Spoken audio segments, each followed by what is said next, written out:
Welcome to CFC Fan TV. I'm delighted to be joined by the one and only James Lawrence Alcott. His link is in the description below. Make sure you head over to his channel and click the subscribe button. We're going to be talking about Cesc Fabregas. He's going to be leaving Chelsea. He's going to be going to Monaco.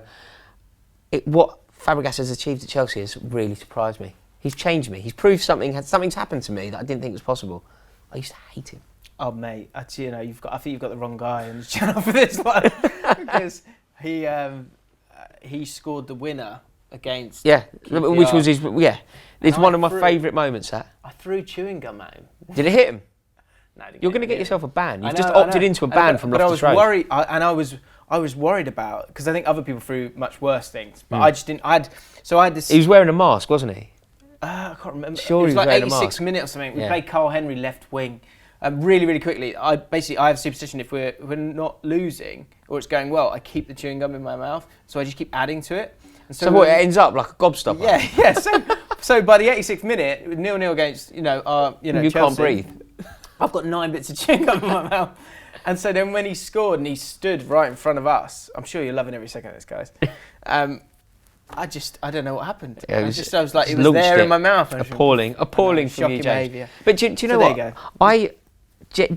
If you took me back in time, if we could go back, say about a decade, when we played in Cardiff against Arsenal, Cesc Fabregas was like really upset because people throwing celery at him. Like Chelsea fans throw celery around. He was really upset, and I just thought, I can't bear this bloke. And the feeling was mutual. He hated Chelsea. He said, if I ever sign for that club, It was funny, innit?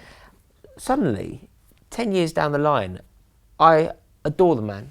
I think he's going that far. I really do. I love him, and I do think it's reciprocal. I think Cesc Fabregas loves Chelsea, and some of the moment, like the moment that you just described there against QPR, will live with me forever. But there's a few. Do you know what else felt like a really, really brilliant moment? No, there was a moment against Arsenal. Beat Arsenal 3-1, I think, and Petr Cech was in goal for them, and obviously Fabregas was playing central midfield for us. Their fans are booing him, and he lobbed Cech. He didn't celebrate. He lobbed Cech, and I just thought, that's the difference in our clubs here. You know, like the bloke who you're booing has just like scored a ridiculous, he's chipped your keeper. And it was a real moment. But I think Cesc Fabregas, I think history at Chelsea is going to be very kind to him. I think he's had a funny time at Chelsea, hasn't he? Because I think there's been really good periods. I think last year he was found wanting a bit in terms of... Felt like his legs had gone. His legs had gone a bit, yeah. And that is... There are players like that. You know? I think a lot of people are saying that about especially Rooney, in that position. Especially that position. And he's always been a kind of... he never had crazy pace. He sort of glided about the pitch and just had great feet. And I think in such an intense Premier League that we've got nowadays, he would need protection. Yeah. Whereas last year you had Kante, and you had Kante and him, and if Kante wasn't there, he then looked a bit not isolated, exposed. There was a few seasons prior to that where we won the league where he played central midfield with Matic. And it really worked. And his assist ratio that year for Diego Costa, it was outrageous. I remember the first away game of the season, we played Watford away. Fabregas has played one of the most glorious through balls for Costa. We won the game 2-1 pretty much the last minute, and that set the tone for the season. And I just think that he's such a good player. And I think, is this fair? I think he will go down as one of the Premier League greats in that position.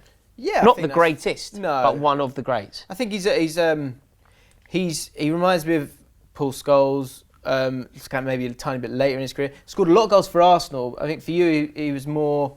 He's more that provider. Pass, sort of passing maestro. But those players, you've got to appreciate those players. I love players like that because. And even now, mate, we played Southampton, right? Even though we played Southampton a couple of days ago, drew 0-0. He comes on, 2 minutes later, the ball's in the back of the net. It didn't count, but 2 minutes later, you bring him on, suddenly the ball's in the back of the net. And those players make other players look better a lot of the time, because if you're right back or left back or wherever you are, when you've got a guy you can just give it to. Yeah, and know he can look after it. Yeah, and know you can give it to him whenever.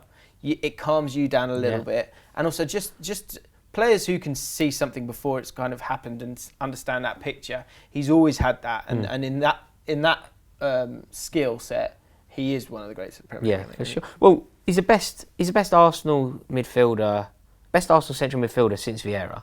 Yeah. He's better. He's been better he was better for Arsenal than Aaron Ramsey was. Aaron Ramsey's been. He's the only other contender, really. He came into Chelsea. We won the league. If you look at what he did when he went over to Barcelona, he's had a great career. He's had an incredible career. Yeah. I think the only thing was a shame is that you say he's not. He looks older than he is. Yeah.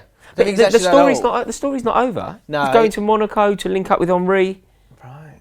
Could be interesting. Is that the deal then? It's looking that way. Right. Yeah, about £9 million, I think. Interesting. I would have thought he's not ready for America yet. Then. No, I imagine that sort of offer could come for him. What is going on here? So there's a fly in the studio, mate. I think it's this. It's this fake plant. It's killing us. But yeah, last words on Fabregas. I think that he's been an incredible player for us, and I think history will be very kind to him. James, looking at it as an overall picture, feelings on Fabregas? I'll always hate you. For that goal, and that tells you how important he is and how good he was. Thank you all so much for watching this video, and also thank you so much, gracias in fact, to Cesc Fabregas and to James Lawrence Alcott. Make sure you check his channel out, and I'll see you all on the next video. On you, Blues.